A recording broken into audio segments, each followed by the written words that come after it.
You know, I first came to New Orleans in 1983. In this city, it grabbed me by the heart, and to this day, it has just never let me go. I will never forget, I came into town, young lad out of law school, and I stayed at the St. Louis Hotel down on Bourbon Street. And in the room was the wackiest looking drinking fountain I've ever seen in my life. And you know, it was about 2 years later that I figured out that I had seen my first bidet. But I will tell you something. I fell in love with this city. You got to love New Orleans, and it grabbed me and it never let me go. 22 years later, as a more seasoned man in my 50s, I was forced to define and articulate what I just knew in my heart as a young man in my 20s. For as I traveled the country in the aftermath of Katrina, I was so often asked, why? Why rebuild? Aren't we better to just let it go? And I will tell you that the answer to that question is an emphatic no, and for very good reason. We are the place where the Midwest farmers, when they grow their wheat and they put it in barges and they want to export it, they export it down here, we transship it, and we send it out to Mexico or wherever it may go. And when that farmer drives that tractor, you know what? He's driving it on diesel fuel that was refined here. So let him try to do that without us. And I'll tell you, we are a place where the steel, when it comes in from overseas and goes up into the heartland of America, it's put on barges here. Without us doing that, they wouldn't have that steel. We build the nation's ships. We refine the nation's fuel. We ship the nation's goods. And we provide a quarter of the nation's seafood. The fact is that if New Orleans wasn't here, they would have to build it here.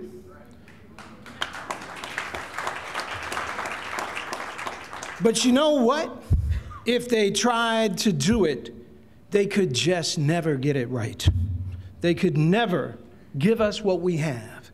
Because as everyone in this room knows, in addition to being a vital to our nation's economy and security, New Orleans is emphatically the most unique, special, and magical city in the United States, if not the world.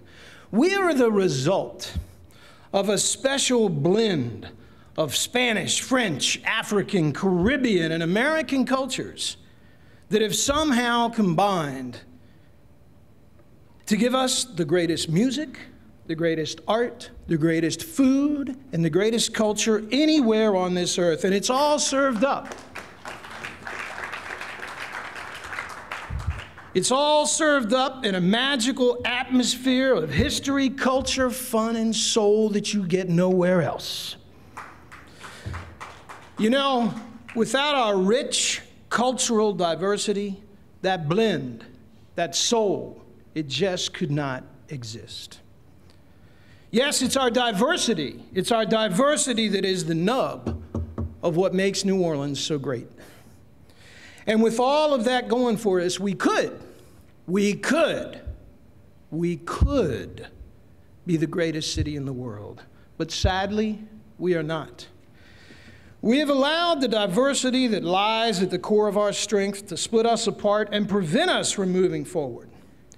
Katrina exposed this at its worst. And in the aftermath of the storm we called Katrina, we suffered from a second, a more perfect storm that was the most devastating failure of leadership at the federal, state, and local levels that our country has ever seen. We suffered and we continue to suffer. But ladies and gentlemen, today is the time to start turning that around. My friends,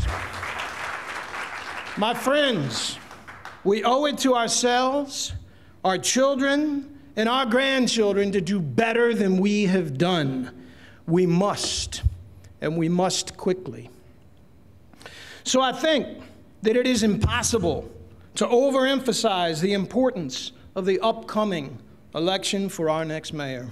We must come together and get behind a strong, tireless, effective leader who can bring the diverse cultures that account for the strength of our city together as one and unify them behind a well-thought-out plan that allows our businesses to thrive and create an economic engine that gives opportunity for all, whether they be black or white, Hispanic or Asian. I know Troy Henry, and I can tell you that he is that leader. He can reach out across racial divides and cultural divides and bring us together. He has the drive and the passion, the intellect and the integrity to effectively implement his plan and get this city working again. We need a leader who can use the fruits of that economic engine to address our many problems and work day and night to give us the police force, the schools, the roads, the sewer and water system, and the parks that we need and we deserve. Troy Henry, he has the vision, the dedication, and the experience and the expertise to get that job done. We need someone who can reach out not only to our own citizens and bring them together and address our local problems, but who can also effectively represent us in Washington, D.C. with the Obama administration and loosen up the long-promised federal funds that have yet to flow to our city. Troy Henry has a reputation for integrity and the ability to work with the Obama administration to give them the comfort level that they can release those funds to our city and we will use them to their best use. We need a leader who is committed to representing New Orleans in the best possible light, not only in Washington, D.C. and the rest of the United States, but to our trade partners throughout the world, for we are a port city. A hard-working, tireless leader who will take the calls, attend the meetings, and do the work required to effectively represent us to the rest of the world. Troy Henry will do just that. Troy Henry, he's a problem solver. He brings people together. He has the education, the experience, the expertise, the commitment, the passion, and the vision to overcome the issues we face as a community. He is the leader we need now. He can get the job done. So I ask you all to join with me and support making Troy Henry the next mayor of the city of New Orleans. It starts today.